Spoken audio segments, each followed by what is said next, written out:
नमस्कार, स्वागत है आपका ऑन डीडी राजस्थान। आप देख रहे हैं धरती धोरारी शो के ब्रांड न्यू एपिसोड में मैं अनामिका अनंत आपका हार्दिक अभिनंदन करती हूं।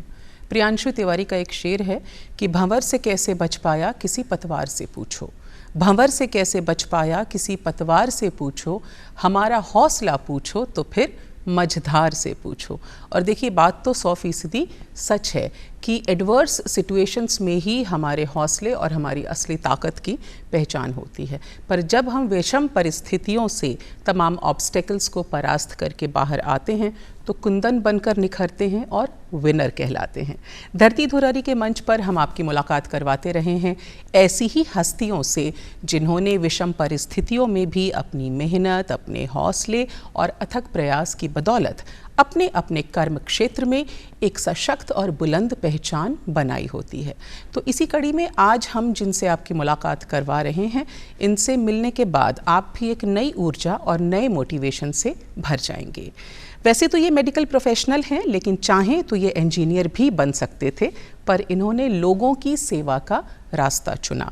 20 साल से भी ज़्यादा इनका मेडिकल का एक्सपीरियंस है, सॉलिड एक्सपीरियंस है। राजस्थान के जाने माने डॉक्टर हैं और इतने मृदुभाषी हैं कि यकीन मानिए, मुझे लगता है जब पेशेंट्स, मरीज़ इनके पास जाते होंगे तो इनकी बात सुनकर उनकी आधी तकलीफ़ें तो ऐसे ही दूर हो जाया करती होंगी। आइए स्वागत करते हैं राजस्थान के highly popular and senior pulmonologist doctor Shubhranshu का। शुभ्रांशु जी नमस्कार। बहुत बहुत स्वागत है आपका। धन्यवाद आपका बहुत बहुत। कैसे हैं आप? मैं अच्छा हूँ, आप बताइए। तो डीडी राजस्थान में धरती धोरारी के मंच पर आकर कैसा महसूस हो रहा है? मुझे गर्व भी हो रहा है और बहुत अच्छा लग रहा है कि मैं ऐसे मंच पर हूँ जहाँ पे मैं हमारे जो जैसे नाम ही इसका है डीडी राजस्थान, तो राजस्थान से मेरे को एक अलग ही लगाव है और इस धरती पे और इस यहाँ पे काम कर यहाँ के लोगों से मेरा बहुत अटैचमेंट है।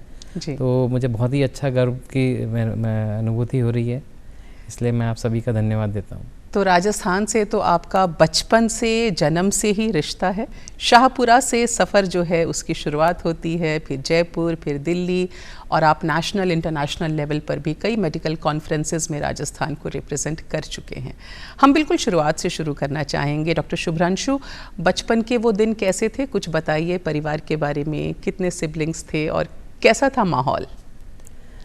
बचपन तो सभी का अच्छा होता है, यादगार होता है जी। मेरी भी बहुत सारी यादें हैं जो बचपन से जुड़ी हैं। पहले तो मेरे जो दोनों पेरेंट्स हैं, माताजी पिताजी दोनों सरकारी कर्मचारी रहे हैं जी, इसलिए जन्म मेरा जयपुर में हुआ। उसके पश्चात दोनों का अलग अलग जगह स्थानांतरण होता रहा, इसलिए हम फैमिली के साथ ही रहे, इसलिए अलग अलग जगह पे हमें रहना पड़ा। हम 3 भाई हैं, मैं सबसे छोटा हूँ और छोटा होने के कारण लाडला भी हूँ सभी का, खासतौर से मम्मी का। अच्छा। तो मम्मी की जहाँ भी पोस्टिंग रही वहीं साथ रहा मैं मोस्टली। बचपन सबसे पहले तो जब जन्म जयपुर में हुआ, लेकिन कुछ दिनों बाद ही मम्मी का तबादला पास में एक खंडेला गांव है वहाँ पे हो गया। कुछ साल मैंने वहाँ बिताए।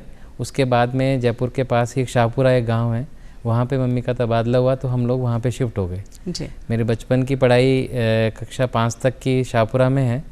वहाँ की बहुत सारी यादें हैं, वहाँ के स्कूल, वहाँ के मंदिर, वहाँ पे जैसे हर जगह की कुछ विशेषताएं होती हैं। वहाँ पे एक हर साल 15 अगस्त और 26 जनवरी को एक परेड होती है, वो मेरे अभी भी यादों में ताज़ा है जी। क्योंकि मैं उस हमारी स्कूल का रिप्रेजेंट और उस परेड का जो ग्रुप होता है उसका लीडर हुआ करता था। अरे वाह, अरे वाह। तो वो भी एक यादें हैं। तो वहाँ से हम 5वीं कक्षा तक हम वहाँ पढ़े। उसके बाद हम जयपुर शिफ्ट हो गए थे जी। तो जयपुर में ही बाकी मेरी आगे की पढ़ाई 6th क्लास से लेकर 12th क्लास तक जयपुर में ही पढ़ाई करी। उसके बाद मेडिकल में एंट्रेंस में हमने क्लियर करके हम मेडिकल में यहाँ सवाई मानसिंह चिकित्सालय और महाविद्यालय से ही हमने MBBS की डिग्री प्राप्त की। उसके तत्पश्चात PGB जो हमारी MD की डिग्री है, जो कि श्वास एवं अस्थमा रोग पर है, वो भी हमने जयपुर से ही करी है। तो 3 साल हमने उसके बाद जयपुर से ही MBBS करी। उसके तत्पश्चात हमारा सिलेक्शन दिल्ली में सफदरजंग अस्पताल में हो गया जी। वहाँ पे एक सीनियर रेजिडेंट की श्रेणी पद होता है, उसके लिए हमारा सिलेक्शन हो गया। सीनियर रेजिडेंट की पोस्ट तो 3 साल के लिए होती है, लेकिन वहाँ पे हमारा एक्सपीरियंस बहुत अच्छा रहा, बहुत चीज़ें सीखी। लेकिन जैसे मैंने बताया मेरा जुड़ाव राजस्थान से था, हमेशा से तो मन वहाँ लगा नहीं। और हम मेरे परिवार को, दोस्तों को बहुत मिस करते थे। तो हम कुछ परिस्थितियाँ भी ऐसी हो गई कि हमें फिर बीच में ही वो जॉब छोड़ के और जयपुर में ही आना पड़ा। तो वो जो आपकी मेडिकल जर्नी रही है इसके बारे में भी बात करेंगे, पर हम अभी भी आपके बचपन के इर्द गिर्द ही रहेंगे कि आप किस तरह के बालक थे। जैसे आपने कहा आप परेड में स्कूल को रिप्रेजेंट किया करते थे, तो ये तो को करिकुलर एक्टिविटीज़ हो गई, पर पढ़ाई में आप कैसे थे और कैसा आपका स्वभाव हुआ करता था उन दिनों? शरारतें किया करते थे या बिल्कुल सीधे साधे थे, पढ़ाकू टाइप? शरारतें तो नहीं करता था, लेकिन बहुत सीधा भी नहीं था। अच्छा, लाडले तो थे आप? लेकिन लाडले था, पढ़ाई भी करता था और मस्ती भी करता था जी। और स्कूल में हमेशा ही मैं अच्छे नंबरों से और अच्छे टॉपर्स में ही रहा हूँ। और मतलब जहाँ तक गांव की बात है, शहर में आने के बाद थोड़ा सा उसमें चेंजेस आए, लेकिन स्कूल में तो मैं बहुत ही, स्कूल में भी सबका फेवरेट ही था। अच्छा। टीचर्स का भी था, प्रिंसिपल साहब का भी था। और इवन मेरे को ध्यान है कि मैं जो 5th क्लास में था वहाँ पूरे स्कूल में भी मैंने टॉप किया था। क्या बात है। उसके बाद फिर हम जयपुर आ गए थे और कक्षा 6 से हम जयपुर में ही फिर रहे। तो डॉक्टर शुभ्रांशु, जैसा आपने बताया कि जो प्राइमरी एजुकेशन थी वो शाहपुरा में हुई और जहाँ तक मुझे लगता है वो शायद हिंदी माध्यम में रही होगी, और जब आप जयपुर शिफ्ट हुए होंगे तो अंग्रेज़ी माध्यम में पढ़ाई करनी पड़ी होगी। तो एक छोटे शहर से थोड़े कंपैरेटिवली बड़े शहर में आना, हिंदी माध्यम से अंग्रेज़ी माध्यम में आना, मतलब किस तरह के चैलेंजेस आपको उस वक्त फेस करने पड़े? सबसे बड़ा चैलेंज तो यही था कि वो ग्रामीण क्षेत्र था और एक ये शहरी क्षेत्र था, तो दोनों के हर अपने चैलेंजेस होते हैं। साथ ही दूसरा जो चैलेंज था वो था माध्यम का जी। तो इंग्लिश में, जो हिंदी मीडियम में हम पढ़ते थे, उसके बाद इंग्लिश मीडियम में कुछ महीनों तक तो मेरे को कुछ भी समझ नहीं आता था। मैं क्लास में सिर्फ बैठा, सिर्फ इधर उधर देखते ही रहता था। लेकिन क्योंकि पढ़ने की हमेशा से ही प्रवृत्ति रही है, तो मैं कोशिश करता था पढ़ने, धीरे धीरे पढ़ने लगा। और विदिन मतलब जब अर्धवार्षिक परीक्षा हुई थी हमारी, जो हाफ ईयरली एग्ज़ाम हुए थे 6th क्लास के, उस तक भी मैं सिर्फ पास ही हुआ था। लेकिन मेरा मन था कि क्योंकि मैं हमेशा से ही ऊपर के दर्जे में रहा हूँ, टॉपर्स में रहा हूँ, तो मैंने कहा था तो फिर, लेकिन लास्ट फाइनल एग्ज़ाम तक आते आते 6th क्लास में भी मैंने 2nd रैंक क्लास में अर्जित की थी। तो मैंने अच्छा उसमें काफ़ी मेहनत करी उस समय। उसके बाद फिर हमने स्कूल और बदल लिया था और बड़े हम स्कूल में चले गए 7th क्लास में, तो वहाँ पर भी और ज़्यादा स्ट्रिक्ट इंग्लिश का था। लेकिन शुरू के कुछ महीनों को छोड़ने के बाद दोस्तों के सहयोग से और ख़ास तौर से जो मेरे अध्यापकगण थे उनके सहयोग से उन्होंने बहुत मोटिवेट किया, बहुत अच्छे से मेरे को ध्यान रखा। और उस समय भी 7th क्लास के बाद फिर धीरे धीरे उसी में मैं रम गया और इंग्लिश और हिंदी सभी में मैं अच्छे से परफॉर्म किया। तो वो तो आपके अंदर भी एक ललक थी, पैशन थी कुछ नया सीखने की, तो इस तरह से जर्नी आगे बढ़ती रही। मेडिकल एंट्रेंस की अगर बात करें तो जहाँ तक मुझे पता है आप मैथ्स और बायोलॉजी दोनों में इक्वली इंटेलिजेंट हुआ करते थे और आपने शायद दोनों ही एंट्रेंस क्लियर कर लिए थे। तो मेडिकल प्रोफेशन में जाने का ये जो डिसीजन था, ये आपका खुद का था या घर वालों की तरफ से? होता है ना, बचपन से एक चीज़, थॉट दिमाग में कंसीव कर दिया जाता है कि आपको डॉक्टर बनना है, बन तो सकते थे आप इंजीनियर भी, फिर ये इधर का रास्ता? जैसे मैंने पहले बताया हम 3 भाई हैं, तो मेरे पेरेंट्स ने तीनों को ही बहुत अच्छी शिक्षा दी है, अच्छे स्कूल से पढ़ाया है और घर में भी बहुत हमेशा पढ़ाई का माहौल ही रहा है। तो शुरू से ये था कि जैसे सबसे बड़े भैया हैं वो सैनिक स्कूल में पढ़े, तो हमारा शुरू से था कि वो या तो किसी पुलिस सर्विसेज में या आर्मी सर्विसेज में जाएंगे। दूसरे भैया था, उनका था शुरू से कि भाई उनको हम इंजीनियर बनाएंगे। और मेरा था कि थोड़ा सा कि डॉक्टर की तरफ मेरा रुझान शुरू से था। जैसे बचपन में खिलौने लेके आते हैं, तो मेरे को ध्यान है पापा एक मेडिकल जो डॉक्टर किट होती है वो लेके आए थे, डॉक्टर सेट बोलते हैं जी, वो लेके आए थे। तो मैं उससे काफ़ी खेलता था, शायद मेरे ख्याल से उसी समय मेरे दिमाग में बैठने लग गया था कि मुझे है। कुछ पापा के दोस्त भी डॉक्टर थे, तो उनको देख के भी मेरे को बहुत अच्छा लगता था, उनसे मिलके हमेशा मेरे को वो भी मोटिवेट करते थे और उनसे मिलके अलग ही एक फील आता था। तो मेरे को शायद लगता है कि वहीं से मेरे दिमाग में बैठ गई थी। और जब मैं 10th में 11th में आया तो मेरे को लग गया था कि मेरे को डॉक्टर ही बनना है, क्योंकि गणित में, मैथमेटिक्स में मेरा स्कोर बहुत अच्छा था और मेरे इंटरेस्ट का सब्जेक्ट था मैथमेटिक्स। तो सब ने मना भी किया कि भाई जब आपको जाना ही नहीं है इस रास्ते तो फिर आप क्यों उसको अपने उसमें रख रहे हो। मैंने कहा नहीं, मेरा पैशन है मैथमेटिक्स। और मैं 12th में भी जो बोर्ड एग्जाम में थे उसमें मैथमेटिक्स में भी मार्क्स मेरे बायोलॉजी से भी ज़्यादा ही आए थे। अच्छा। इसके बावजूद भी लेकिन क्योंकि मेरे को बनना डॉक्टर ही था, दिमाग में ये चीज़ बैठ चुकी थी, इसलिए फिर मैंने डॉक्टर की अच्छे से तैयारी करी। जो इंजीनियरिंग का जो एंट्रेंस था वो तो मैंने बिना तैयारी के क्लियर हो गया था कि मैथमेटिक्स और फिजिक्स मेरी बहुत अच्छी थी जी, तो वो मेरा वैसे ही क्लियर हो गया था। क्या बात है। तो जो आपने स्पेशलाइजेशन किया वो पल्मोनोलॉजी में किया, जिसको आम भाषा में कहें तो रेस्पिरेटरी मेडिसिन, श्वास संबंधी जो बीमारियां होती हैं उसमें आपने किया। वैसे तो तमाम तरह की एक्सपर्टीज़ होती हैं, पर ये एक ख़ास ये जो एक्सपर्टीज़ है, स्पेशलाइजेशन है, इसको सेलेक्ट करने के पीछे भी कुछ थॉट था या यूं ही? नहीं, इसके पीछे एक बहुत बड़ा कारण था कि मैं खुद एक अस्थमा का मरीज हूँ। अच्छा।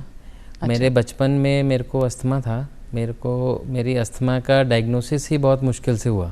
अच्छा। कि मेरे को जिस तरह की खांसी बार बार होती रहती थी, तो बहुत सारे सीनियर डॉक्टर्स को चेकअप कराया, हमेशा बहुत सारे जांच भी करवाई, लेकिन कोई भी बीमारी पता नहीं चली।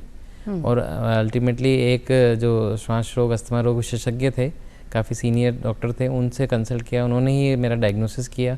और उसके बाद वो मेरे मतलब स्कूल टाइम से मेरे को अस्थमा था, जाके फिर मैं जब MBBS में एंट्रेंस किया तब जाके मेरा डायग्नोज हुआ। फिर मैंने कुछ सालों तक उसका पूरा इलाज दिया और अब मैं पूरी तरह स्वस्थ हूँ। तब से दिमाग में हो गया था कि मेरे को अस्थमा तो सबका ठीक करना है। हाँ, क्या बात है, वेरी नोबल थॉट्स। तो आपने SMS मेडिकल कॉलेज से पढ़ाई की और मैम से आप वहीं टकराए, किस तरह हुई मुलाकात, कैसे बढ़ी आगे बात? उनसे मुलाकात तो वहीं कॉलेज में ही हुई थी। वो हमारे से 2 साल जूनियर बैच में थे जी। मुलाकात तो जैसे आम इंट्रोडक्शन होता है उस समय वो उनसे मुलाकात हुई थी जब, लेकिन बाद में धीरे धीरे उनसे कोई ऐसे बहुत ज़्यादा संपर्क नहीं था। लेकिन जब एक कुछ वाकया हुआ था 2000 के समय, एक हमारा कॉमन फ्रेंड थे जी, उनका जन्मदिवस की कुछ घर पे उनके पार्टी थी, तो वहाँ पे हम लोग मिले थे। उनका भी वो मित्र थे, हमारे मित्र थे, तो हम वहाँ मिले, वहाँ बात हुई। उसी साल मेरा MD में सिलेक्शन हुआ था जी, और उनका MBBS कंप्लीट हुआ ही था, तो वो PG की तैयारी कर रहे थे जी। तो हमने उनसे बात हुई कि भाई आपका PG में सिलेक्शन हुआ है, MD में सिलेक्शन हुआ है, तो आप हमें पार्टी दो बॉस। तो हमने कहा चलो ठीक है, तो हमने पार्टी का प्लान किया और कुछ दोस्त में जब कॉमन फ्रेंड है सबका किया, लेकिन शायद ऊपर वाले को कुछ और ही मंजूर था। उस दिन ऐसा हुआ कि बाकी सबका प्लान कैंसिल हो गया, सिर्फ मेरा और उनका अनुराधा का प्लान बना रह गया और हम दोनों ही वहाँ पे पार्टी के साथ हम शायद एक डेट पे ही चले गए। अच्छा।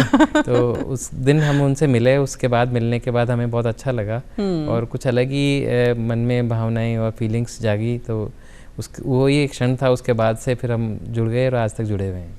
तो उस वक्त जो दिल में बजी गिटार तो फिर वो बजती रही और आगे एक लंबा एसोसिएशन हुआ।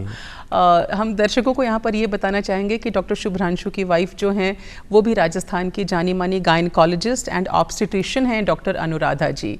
तो अनुराधा जी के पास एक सरप्राइज़ है सर आपके लिए, वो आपके बारे में कुछ कहना चाहती हैं, आपके व्यक्तित्व के कुछ पहलू हैं जिस पर वो प्रकाश डालना चाहती हैं। आइए देखते हैं। सभी दर्शकों को मेरा नमस्कार। मैं doctor Anuradha Devda, wife of doctor Shubhranshu. वैसे तो हमारा ये सफ़र 25 साल पुराना है। मैं उनसे पहली मर्तबा कॉलेज में SMS मेडिकल कॉलेज में पहली बार मिली थी, तब ये मेरे 2 साल सीनियर हुआ करते थे। उस समय मुझे ये भी नहीं पता था कि 10 साल बाद मुझे इसी बंदे से मेरी शादी होगी, और लगता है ना फिल्मी स्टोरी जैसा, लेकिन ये सच है।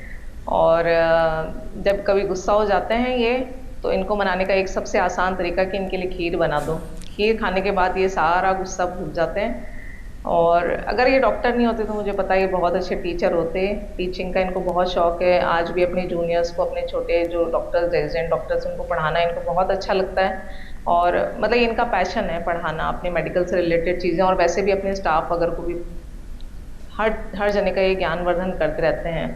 काउंसलिंग का बहुत शौक है, अपने पेशेंट्स को प्रॉपर काउंसलिंग करते हैं, उनको अपनी बीमारी से रिलेटेड या कुछ भी चीज़ इतना कंफर्टेबल फील कराते हैं कि पेशेंट के साथ हमेशा कंफर्टेबल फील करता है। और एज ए फैमिली मेम्बर की बात करूँ तो ये बहुत अच्छे सन हैं, बहुत अच्छे फादर हैं, और ऑफ कोर्स हस्बैंड तो हैं ही।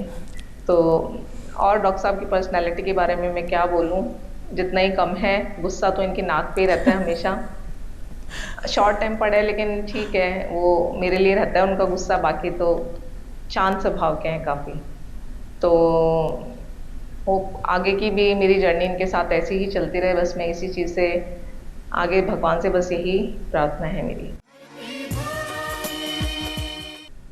So sweet. तो वो ये थी डॉक्टर अनुराधा हमारे साथ में, और डॉक्टर शुभ्रांशु की व्यक्तित्व के कुछ अनछुए पहलुओं के बारे में उन्होंने बताया। आपको गुस्सा बहुत आता है सर?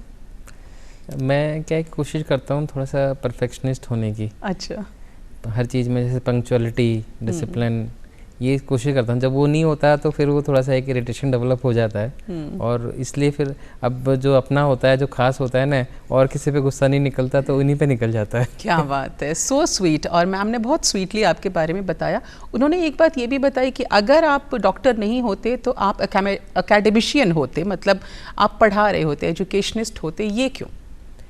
जैसे कि मैं बता रहा हूँ, स्कूल से ही मेरे को पढ़ने का शौक़ था, तो स्कूल में भी मैं मेरे जो बाकी के जो साथी गण थे उनको भी मैं पढ़ाता रहता था।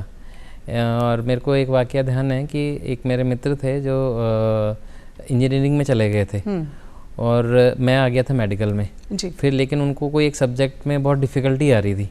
वो इंजीनियरिंग का शायद सेकेंड ईयर था उनका, तो वो आए, हम जैसे छुट्टियों में वो आए हुए थे, तब हम मिले, तो उसने कहा यार मेरे को ये सब्जेक्ट समझ नहीं आ रहा, ये टॉपिक। तो मैंने इंजीनियरिंग का सब्जेक्ट पढ़ कर के, जब मैं मेडिकल में था, वो पढ़ के फिर मैंने उसको 2-3 दिन तक समझाया। अच्छा। पहले मैंने पढ़ा 1-2 दिन तक, फिर मैंने कहा चल मैं पढ़ाता हूँ, उसको पढ़ाया। तो मेरी शुरू से ही आदत थी कि मेरे को पढ़ने का भी शौक़ था और पढ़ाने का भी शौक़ था। तो ये मेरी आदत अभी तक भी बनी हुई है। अभी भी कोई मेरे से कोई पूछता है, और मैंने मेरे गुरुजनों से भी ये सीखा है। मेरे कुछ गुरुजन तो ऐसे हैं जिनसे उनसे आप एक बात पूछो तो ना वो 10 बात समझाने को तैयार है। तो मेरे को, मैं शायद भगवान के लिए ये धन्यवाद दूंगा कि उन्होंने मेरे को ऐसे गुरुजन दिए जो मेरे को हर तरह से आज भी हर चीज़ में हेल्प करते हैं। कहीं भी कोई भी डिफ़िकल्ट केस भी आता है, हम उनसे डिस्कस करते हैं, तो they are always ready to help. क्या बात है। तो वही चीज़ मैं कैरी फॉरवर्ड करना चाहता हूँ। उनसे ही मैंने ये सीखा है कि बाकी सब चीज़ें तो चली जाती हैं, जो आपकी नॉलेज है वो आपको जब तक आप दूसरों को दोगे नहीं तो वो चीज़ आगे यूज़ नहीं होएगी। तो बहुत खूबसूरत बात है। और शायद जब आप MD कर रहे थे तो आपके एक मेंटोर भी हुआ करते थे जो आपको ये सजेस्ट करते थे कि आपको मतलब पढ़ाने का काम भी करना चाहिए। मेरे जो गाइड थे डॉक्टर श्री निर्मल कुमार जैन साहब, वो थे, और भी बहुत सीनियर डॉक्टर्स मेरे साथ में थे। उन्होंने सबने मेरे को हमेशा इसी चीज़ के लिए मोटिवेट किया। शायद उनको ऐसा लगा होगा कि ये लड़का पढ़ाने के लिए अच्छा है, तो उन्होंने हमेशा मेरे को कहा कि तुम्हें टीचिंग फैकल्टी जो मेडिकल कॉलेज में है उसी की तरफ जाना है। लेकिन शायद ऊपर वाले कुछ और मंजूर था, और मैं धीरे धीरे प्राइवेट सेक्टर की तरफ चला गया। लेकिन अभी भी मेरा वो पैशन है कि जब भी मुझे लगता है कोई चीज़ समझ नहीं आ रही, किसी को भी, स्टाफ को भी समझ नहीं आ रही है, रेजिडेंट डॉक्टर को या साथ में कोई कलीग है उसको समझ नहीं आ रही है, तो मैं उनको पूरा डिटेल में समझाने की कोशिश। You are always there to help them. अच्छा, तो क्योंकि मैम डॉक्टर अनुराधा भी मेडिकल प्रोफेशनल हैं, तो जब कपल्स सेम प्रोफेशन में होते हैं तो क्या चैलेंजेस होते हैं और इसके फ़ायदे भी क्या होते हैं, एडवांटेजेस एंड डिसएडवांटेजेस? दोनों सेम प्रोफेशन में होने के फ़ायदे तो ये हैं कि वो एक दूसरे की जो वर्क कल्चर है, वर्क प्रोफाइल, उसको समझते हैं। क्योंकि उसमें रात में जाना, कॉल पे जाना, वो है पेशेंट्स के फ़ोन आना, पेशेंट्स को इमरजेंसी में अटेंड करना, कई बार पेशेंट्स से रिलेटेड कॉम्प्लिकेशंस होते हैं, उस कारण से जो मानसिक तनाव रहता है उसको कैसे डिलीवर करना, उसको कैसे रिलीव करना, ये सब चीज़ें वो दूसरा सेम प्रोफेशन का आदमी ही समझ सकता है। दूसरे प्रोफेशन वाले आदमी को समझ नहीं आएगी ये बात। क्योंकि हमारे लिए एक एक पेशेंट एक इतना इम्पोर्टेंट होता है कि एक तरह से हमारे लिए एग्ज़ाम की तरह ही होता है। और जैसे हम एग्ज़ाम देने जाते हैं, कई बार वाइवा हमारे प्रैक्टिकल होते हैं, तो हर बार एक अंदर अजीब सी फीलिंग रहती है ना। जैसे ही पेशेंट हमारा सीरियस होता है वो फीलिंग हमारे अंदर डेवलप हो जाती है, दिल की धड़कनें हमारे ही बढ़ जाती हैं, रेस्टलेसनेस हो जाती है, नींद नहीं आती। तो ये इस चीज़ का टेक केयर हमारा पार्टनर ही कर सकता है, जो वो समझता हो कि भाई इनको ये चीज़ इतने मरीजों के कारण हो रही है। तो ये चीज़ बहुत अच्छी है कि हमारे, हाँ डेफिनेटली कुछ डिसएडवांटेजेस भी हैं, क्योंकि जब दोनों इस प्रोफेशन में होते हैं तो दोनों के इमरजेंसीज दोनों की एक साथ भी आ सकती हैं। तो उसमें कई बार फैमिली डिस्टर्ब होती है, बच्चों को डिस्टर्बेंस होता है, और आना जाना दोनों के लिए रिस्क भी होता है। कई बार जैसे मैडम को भी रात में भी कॉल्स के लिए जाना पड़ता है, तो उसकी हमें चिंता रहती है। तो वो सब चीज़ें हैं, लेकिन मैं इसका सारा श्रेय वाइफ को ही दूंगा क्योंकि उन्होंने पूरा इस चीज़ को बैलेंस रखा है। तो मैम का पूरा सपोर्ट रहा है, तभी तो आप राजस्थान के जाने माने पल्मोनोलॉजिस्ट हैं और रेस्पिरेटरी मेडिसिन से आप जुड़े हुए हैं।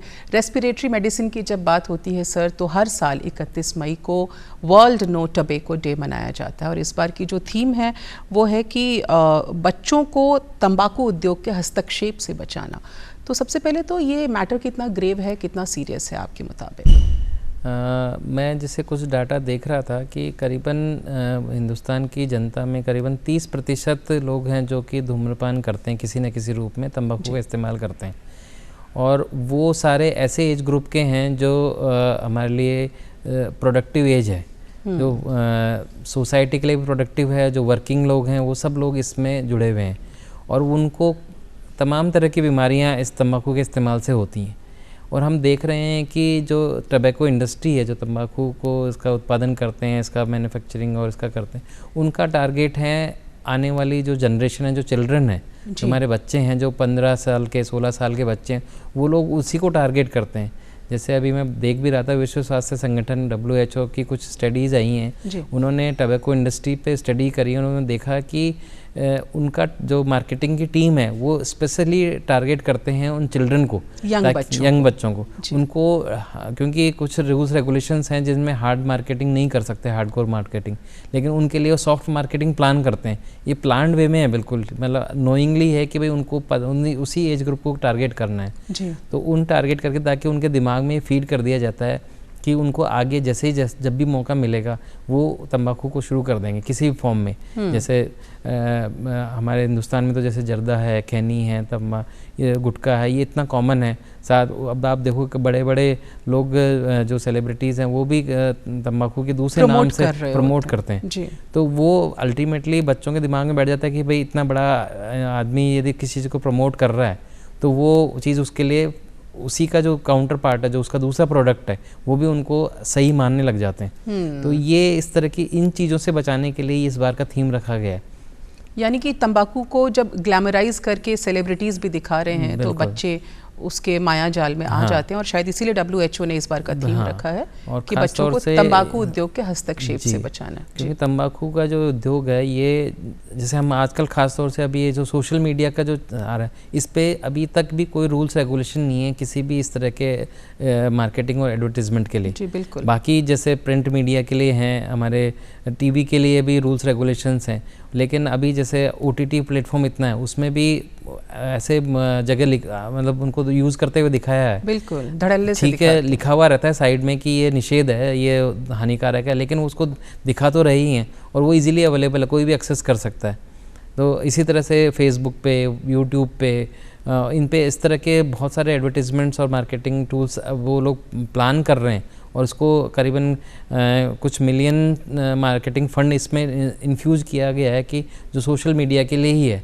तो उनको बचाने के लिए हमें प्रयास करना पड़ेगा, सभी को प्रयास करना पड़ेगा, पेरेंट्स को भी करना पड़ेगा, गवर्नमेंट को भी करना पड़ेगा और समाज के हर तबके को करना पड़ेगा, ताकि बच्चों को इस चीज़ से हम बचा सकें और उनके दिमाग में ये चीज़ नहीं जानी चाहिए कि तंबाकू बहुत अच्छी चीज़ है या उसका इस्तेमाल उनको करना चाहिए। बिल्कुल सही कह रहे हैं डॉक्टर शुभ्रांशु आप।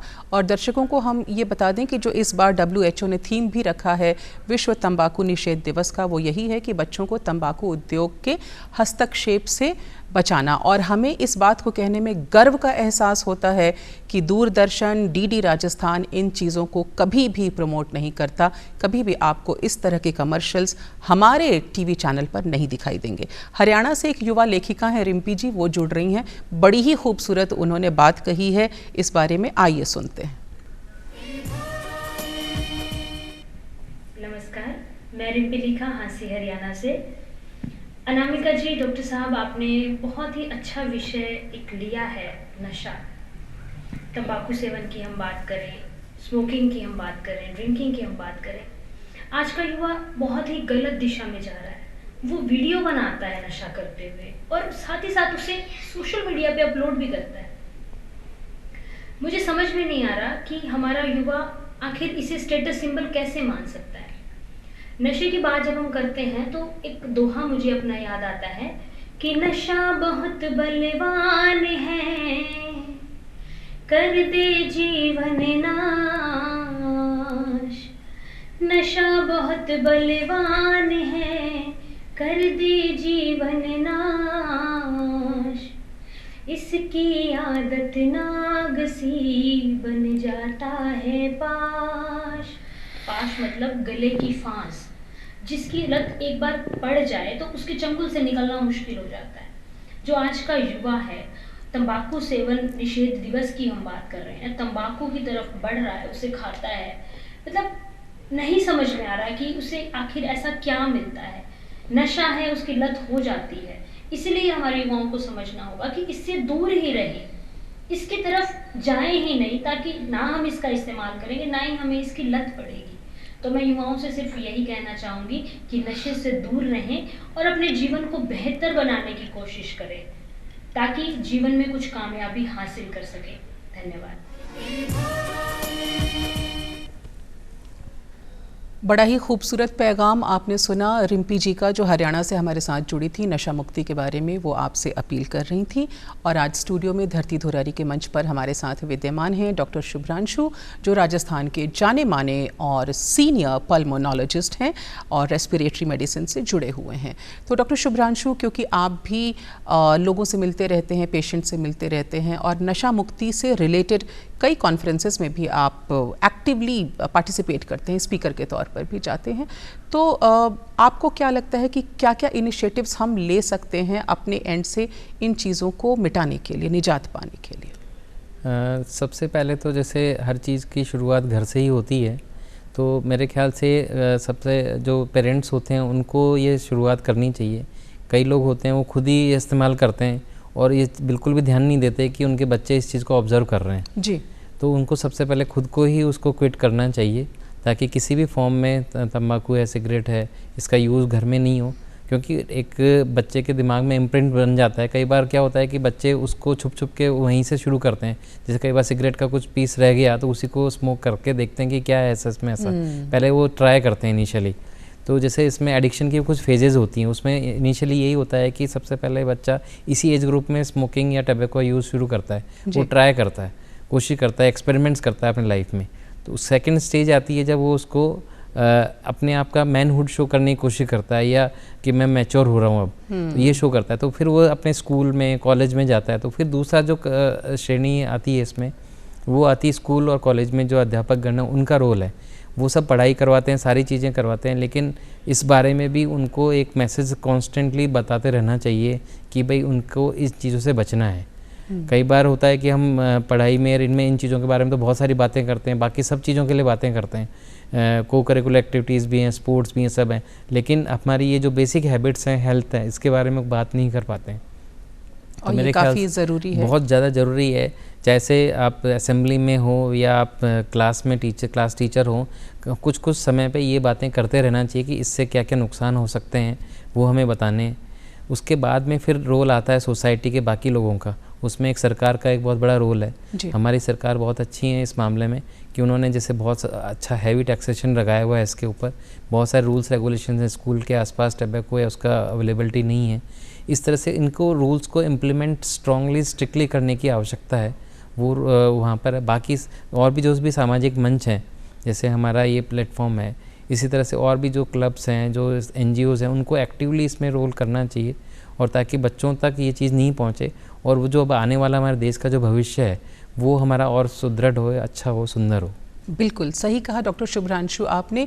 नशा मुक्ति की शुरुआत जो है वो अपने घर से ही होती है, और इसी बारे में एक बेहद खूबसूरत कविता लेकर के हाजिर हैं दौसा के मशहूर कवि, बड़े ही जाने माने कवि हैं बुद्धि प्रकाश जी, और किस तरह से वो आपसे नशा छोड़ने की अपील कर रहे हैं अपनी कविता के माध्यम से। आइए सुनते हैं। नमस्कार।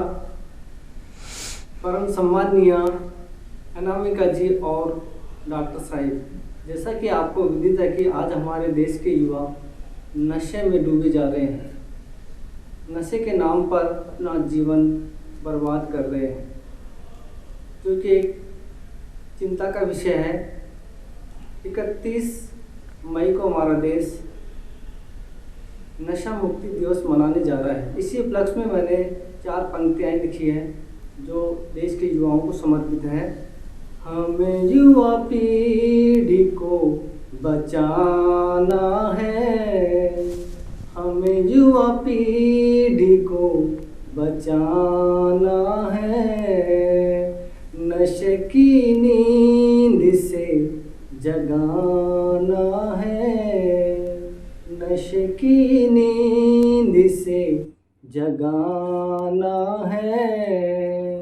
छोड़ो आदत है बुरी ये बला, छोड़ो आदत ये बुरी है बला, नशा मुक्त देश ये बनाना है, नशा मुक्त देश ये बनाना है, हमें युवा पीढ़ी को जगाना है।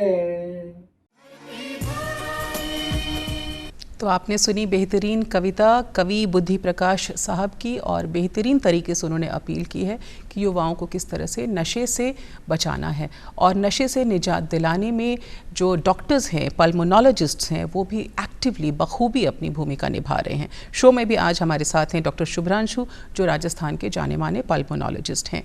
तो सर, आपके पास तो बहुत सारे पेशेंट्स भी आते हैं, और पेशेंट्स के लिए भगवान का दूसरा रूप होते हैं डॉक्टर्स।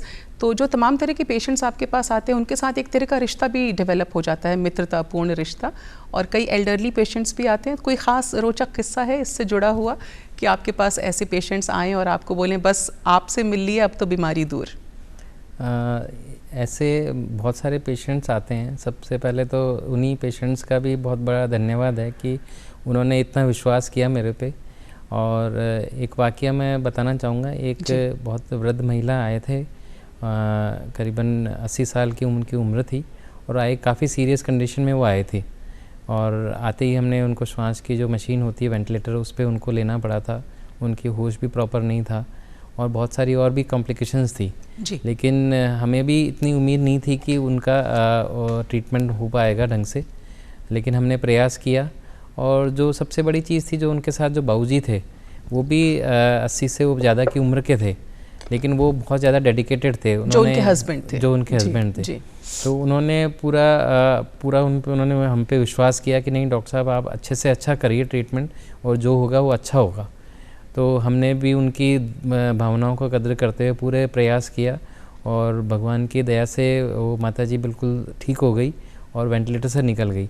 उनको बाबूजी बिल्कुल ग्रामीण क्षेत्र से थे, लेकिन उनको हमने बीमारी के बारे में समझाया। कुछ हमें मरीज से माताजी को ऑक्सीजन की आवश्यकता लगी कि उनको आगे समय तक ऑक्सीजन की ज़रूरत पड़ेगी।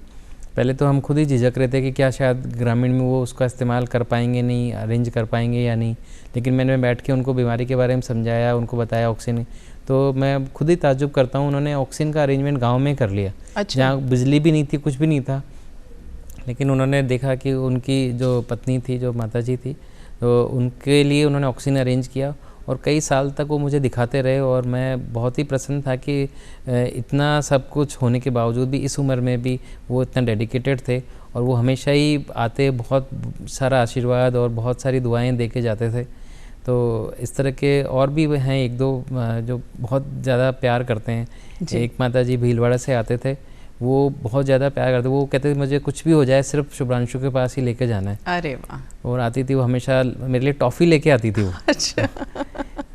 और जैसे उन्होंने, उनका दोहता था, उसको हमेशा ही कहा कि वो कि डॉक्टर बनना है, इन जैसा डॉक्टर बनना है। तो वो देख करके भी मेरे को बड़ा गौरवान्वित महसूस होता था।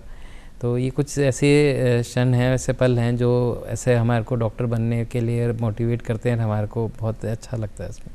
सर, तो कई बार जो ये ग्रामीण इलाकों से लोग आते हैं, दूर दराज के गांव से आते हैं, तो उनके साथ लोकल लैंग्वेज में आप कम्युनिकेट करते होंगे, तो आप उनसे राजस्थानी में बात करते हैं।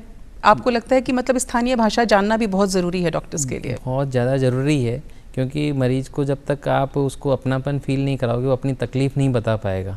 वो जब तक आप उसके लैंग्वेज में, उसके भाषा में बात नहीं करोगे, बोली में अपने राजस्थान में तो बहुत अलग अलग है, लेकिन फिर भी हम कोशिश करते हैं कि मरीज़ की बोली के हिसाब से ही हम बात करें ताकि वो अपनी तकलीफ़ बता पाए और जो इलाज से संबंधित जो भी चीज़ है हम उसको आगे तक पहुंचा तो पाएँ, उसको समझा पाएँ। जब तक वो समझेगा ही नहीं तो वो ले नहीं पाएगा दवा भी, तो दवा नहीं लेगा तो फिर इलाज भी नहीं हो पाएगा। इसलिए उसमें भाषाकार बोली का बहुत ज़्यादा इम्पोर्टेंट रोल है और मरीज़ से तभी अच्छा रिलेशन बनता है जब हम उसकी भाषा में बात करते हैं। तो सर आपके पास तो तमाम तरह के मरीज़ आते हैं, कई टबैको एडिक्शन वाले लोग भी आते हैं, तो किस तरह से आप उन्हें डील करते हैं? और ओवरऑल अगर हम बात करें, क्योंकि 31 मई को वर्ल्ड नो टोबैको डे भी हम ऑब्ज़र्व करते हैं, तंबाकू से ओवरऑल किस प्रकार की हानि होती है शरीर को? ये बहुत इम्पोर्टेंट सवाल है कि तंबाकू से शरीर का ऐसा कोई भी हिस्सा नहीं है जो अफेक्टेड नहीं है जी। आज तक किसी भी यदि बीमारियों के रोल में उसमें जो उसका कॉज है, यदि उसका कारणों की बात करें तो सबसे नंबर 1 तंबाकू ही आता है। जैसे मैंने पहले ही बताया, तंबाकू कई रूप में है, जैसे स्मोक टबैको है और स्मोकलेस टबैको है, लेकिन च्यूइंग टबैको है, तो दोनों ही पूरी तरह से हानिकारक हैं। इवन मैं यहाँ पे एक चीज़ और ऐड करना चाहूँगा, एक पैसिव स्मोकिंग होती है, जैसे मैंने बताया कि घर में जैसे पेरेंट्स करते हैं या कई बार हस्बैंड करते हैं, तो मेरे पास कुछ मरीज़ ऐसे भी आते हैं जैसे कुछ जिनकी जैसे पेशेंट को खुद को अस्थमा है, उनके हस्बैंड स्मोकिंग करते हैं और उनको जब भी वो स्मोकिंग करते हैं उनके हस्बैंड तो उनकी वाइफ को अस्थमा की तकलीफ बढ़ जाती है, मतलब वो पैसिव स्मोकिंग से। तो ये भी एक बहुत बड़ा प्रॉब्लम है जो हमारे को सॉर्ट आउट करना चाहिए। और जहाँ तक मैं बीमारियों की बात करें तो शरीर का कोई भी ऐसा अंग ऐसा नहीं है, जैसे हम चमड़ी की बात करें, चमड़ी में बहुत सारी बीमारियाँ हैं, दिमाग है, ब्रेन में स्ट्रोक बहुत कॉमन है जो कि स्मोकिंग से या टबैको के यूज़ से होता है, और इसी तरह से मुंह का कैंसर है, गले का कैंसर है, लंग्स का कैंसर है, खाने की नली इसोफेगस का कैंसर है, और इवन लीवर का कैंसर है, आंतों का कैंसर है। कैंसर तो जैसे स्मोक में और इसमें टबैको में करीबन 300 के से ज़्यादा कार्सिनोजेंस, मतलब जो कैंसर होने के कारण जो कारक बोलते हैं हम, वो उपलब्ध होते हैं, तो उससे तमाम तरह के कैंसर्स होने की संभावना रहती है। इवन हार्ट डिजीज़ बहुत कॉमन है जो कि तंबाकू के इस्तेमाल वाले लोगों में पाए गए हैं। इवन जो सांस की बीमारियां हैं, हम COPD की एक बीमारी होती है, वो तंबाकू के इस्तेमाल से ही होती है, तो ये भी एक सांस की बहुत गंभीर बीमारी है जिसमें जिसका ज़्यादा बढ़ने पे इलाज भी बहुत मुश्किल होता है। तो हम देखते हैं मरीजों को इतना तड़पते हुए, परेशानी में देखते हैं, तो मेरा हमेशा उद्देश्य रहता है कि मरीज को तो समझाना ही समझाना है, साथ में साथ दूसरे लोगों को भी समझाना है, उनके जो साथ वालों को भी, कि यदि आप भी लोग इस्तेमाल करेंगे, क्योंकि हम देखते हैं कि बहुत कॉमन है, वो पेशेंट के रिलेटिव्स अटेंडेंस आते हैं साथ में, वो खुद भी स्मोक तो कर रहे होते हैं लेकिन वो उसको रिलेट नहीं कर पाते कि ये जो तकलीफ़ इस मरीज़ को है वो मेरे को भी कभी हो सकती है। तो मैं साथ में कोशिश ये करता हूँ उनको भी समझाने की कि ये चीज़ आपको भी नुकसान कर सकती है, तो घर में सभी को इससे। कई मरीज़ होते हैं जो ठीक हो जाते हैं और कई बार आके कहते हैं कि हमने ना तंबाकू छोड़ दिया। अच्छा। हाँ, तो फिर मैं उनको नेक्स्ट टारगेट देता हूँ कि अब आपकी जिम्मेदारी 10 जनों को तंबाकू छुड़वाना है। क्या बात है। ताकि मैंने कहा आपका जीवन तभी सफल है यदि आप 10 जनों को आपके जो बीमारी उससे बचाओगे, तभी आपका भी जीवन सफल है और हमारा भी उद्देश्य सफल होगा। बिल्कुल। तो ये चीज़ भी उनको मैं मोटिवेट करता हूँ कि आपको स्मोकिंग और टबैको से बचना है, आप खुद को भी बचना है, परिवार को भी बचाना है, दोस्तों को बचाना है, समाज को बचाना है, देश को बचाना है, पूरे विश्व को बचाना है। तो ये तो आप अपनी तरफ से तमाम तरह के एफर्ट्स कर रहे हैं कि लोग जो हैं किसी भी तरह से टबैको को नो कह सकें, बिग नो। लेकिन जो युवा पीढ़ी की अगर हम बात करें सर, जो 18+, 15+ जो बच्चे हैं, अभी आपने कहा भी कि इंडस्ट्री ने बहुत ग्लैमराइज कर दिया है इसको, और ये एक सैड फिगर्स भी आ रहे हैं हमारे सामने कि हमारे देश में भी बच्चे जो हैं धीरे धीरे इसकी गिरफ्त में आते जा रहे हैं। ऐसे युवाओं को आप क्या कहना चाहेंगे? उनको सबसे पहले तो मैं ये कहना चाहूँगा कि उनके लिए आगे जीवन बहुत बड़ा है, सुंदर जीवन है।